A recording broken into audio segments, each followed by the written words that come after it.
Assalamualaikum warahmatullahi wabarakatuh. Kami dari kelompok 1 akan mempresentasikan materi divisi kloropita. Kelompok 1 yang beranggotakan Ajeng Retno Astrini, Davina Maharani Putrianda Pratama, Rahma Afikah Putri Prawira, dan Maulidatul Masruroh. Pengertian kloropita. Kloropita adalah divisi dari alga hijau. Nama ini digunakan dalam dua pengertian yang sangat berbeda, sehingga perhatian diperlukan untuk menentukan penggunaan oleh penulis tertentu. Habitat kloropita. Kloropita biasanya hidup di air tawar, air laut, air payau, dan tanah-tanah yang basah. Ada pula kloropita yang hidup di tempat-tempat kering. Susunan tubuh kloropita. Susunan tubuh kloropita dapat dikelompokkan menjadi 8 kelompok. Yang pertama, sel tunggal atau uniseluler dan motil. Contohnya adalah Chlamydomonas. Yang kedua, sel tunggal atau uniseluler dan non-motil. Contohnya adalah Chlorella. Yang ketiga, sel xenobium atau koloni yang mempunyai jumlah sel tertentu sehingga mempunyai bentuk yang relatif tetap. Contohnya adalah Volvox dan Pandorina. Yang keempat, yakni koloni tak beraturan, contohnya adalah Tetraspora. Yang kelima, Heterotrichus atau filamen bercabang bentuknya terbagi menjadi prostat atau rebah dan erect atau tegak. Contohnya adalah Stygioclonium. Yang keenam, filamen tak bercabang dan filamen bercabang. Filamen tak bercabang contohnya Ulotrix dan Oedogium. Sedangkan filamen bercabang contohnya adalah Cladospora dan Phytophthora. Yang ketujuh yakni Volaceus atau Parenchymathes, yakni filamen yang pembelahan sel vegetatif terjadi lebih dari satu bidang. Contohnya adalah ulva. Yang terakhir, yaitu yang kedelapan, tubular, adalah talus yang memiliki banyak inti tanpa sekat melintang. Contohnya adalah Caulepra. Susunan sel. 1. Dinding sel. Dinding sel tersusun atas dua lapisan.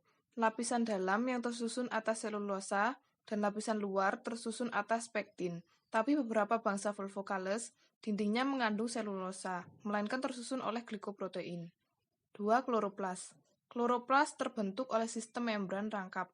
Pigmen yang terdapat dalam kloroplas yaitu klorofil A dan B, beta-karoten serta berbagai macam xanthofil atau luten, violaksatin, zeaxanthin. Kloroplas dalam sel letaknya mengikuti bentuk dinding sel. Fototaksis dan bintik mata. Dua tipe pergerakan fototaksis pada Chlorophyceae.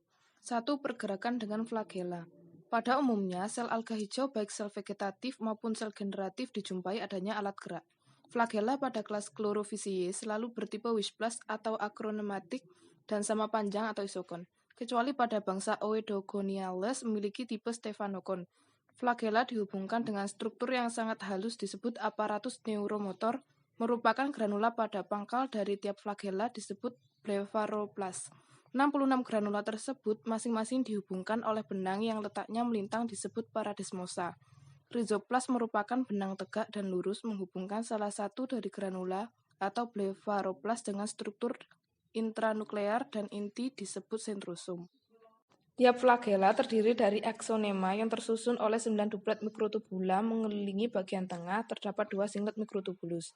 Struktur semacam ini dikenal sebagai susunan 9+2. Flagella tersebut diselubungi oleh selubung plasma. Pada umumnya, sel yang berflagella dilengkapi dengan bintik mata atau stigma. Pada Chlorophyceae, stigma selalu di dalam kloroplas berwarna jingga. Dari karotenoid, respon fototaksis bervariasi tergantung dari intensitas cahaya. Fototaksis positif pada intensitas cahaya sedang dan fototaksis negatif pada intensitas cahaya yang tinggi. Hartshorne 1953 mempelajari fototaksis pada Chlamydomonas bersifat mutan yang tidak memiliki stigma. Chlamydomonas tersebut masih peka terhadap perangsangan cahaya. Meskipun kepekaan tidak sebaik pada Chlamydomonas yang memiliki stigma, Haldal 1958 menyatakan kepekaan tersebut terletak di dekat pangkal flagella tetapi tidak stigma. Stigma apabila ada diperkirakan hanya sebagai alat tambahan untuk menambah ketepatan pergerakan. Selanjutnya, yang kedua, pergerakan dengan sekresi Lender. Ralph, dalam monografi tentang Desmit, ditunjukkan terjadi pergerakan pada Desmit di permukaan lumpur dalam laboratorium. Pergerakan tersebut disebabkan adanya stimulus cahaya yang diduga oleh adanya sekresi Lender melalui porus dinding sel pada bagian apikal dari sel. Selama pergerakan ke depan, bagian kutub berayun dari satu sisi ke sisi yang lain sehingga lendir bagian belakang seperti berkelok-kelok. Berikutnya yaitu perkembangbiakan. Yang pertama secara vegetatif. Perkembangbiakan vegetatif dilakukan dengan fragmentasi tubuhnya dengan pembelahan sel. Yang kedua, secara aseksual. Perkembangbiakan dengan cara membentuk sel khusus yang mampu berkembang menjadi individu baru tanpa terjadi peleburan sel kelamin. Pada umumnya terjadi dengan spora. Oleh karena itu, sering disebut perkembangbiakan secara sporik. Zoospora dibentuk oleh sel vegetatif, tetapi beberapa tumbuhan terbentuk dalam sel khusus disebut sporanya. Zoospora setelah periode berenang beberapa waktu berhenti pada substrat yang sesuai, umumnya dengan ujung anterior. Flagela dilepaskan dan terbentuk dinding. Selama proses ini, alga mensekresi lendir yang berperan untuk pertahanan diri. Selain dengan zoospora, perkembangbiakan secara seksual dilakukan dengan pembentukan A. Aplanospora, B. Hypnospora, dan C. Autospora. Yang ketiga, secara seksual. Perkembangbiakan secara seksual banyak dijumpai yaitu isogami, anisogami, dan oogami. Meiosis dapat terjadi pada zigot yang berkecambah atau pada waktu pembentukan spora atau gamet.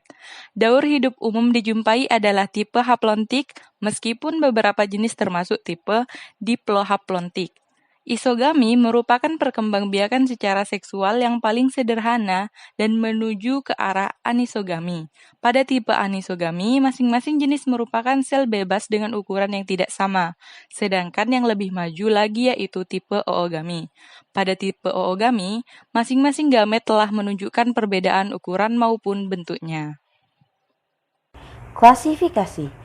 Menurut Smith di tahun 1955, kelas Chlorophyceae terdiri atas 10 bangsa sebagai berikut. 1. Volvocales, yang kedua Tetraspora, yang ketiga Ulotrichales, yang keempat Oedogonales, yang kelima Ulvales, yang keenam Schizogonales, yang ketujuh Chlorococcales, kedelapan Siponales, yang kesembilan Siponocladales, yang terakhir Zygnematales. Ciri-ciri dari bangsa Volvocales yaitu bangsa dari Chlorophyceae yang paling sederhana susunan tubuhnya serta merupakan satu-satunya bangsa yang mempunyai sel vegetatif yang bergerak. Dan yang kedua dari ciri-ciri Volvocales adalah tubuhnya uniseluler, misalnya Chlamydomonas atau Conisonobium pandorina, Dorina dan Volvox. Yang ketiga, hidupnya di air tawar. Yang keempat, kloroplas berbentuk seperti mangkuk dengan satu pirenoid. Bangsa Oedogonales, ciri-cirinya adalah sel reproduksi bersifat motil dengan flagela tipe Stephanocon.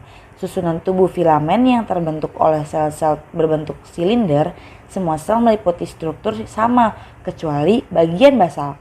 Yang ketiga adalah kloroplas berbentuk jala yang terbentuk dari ujung ke ujung mempunyai banyak pirenoid. Bangsa Chlordoropalares, ciri-cirinya adalah umumnya hidup di air tawar, beberapa ada yang hidup di air laut, yaitu Ulospora dan Spongomorpha.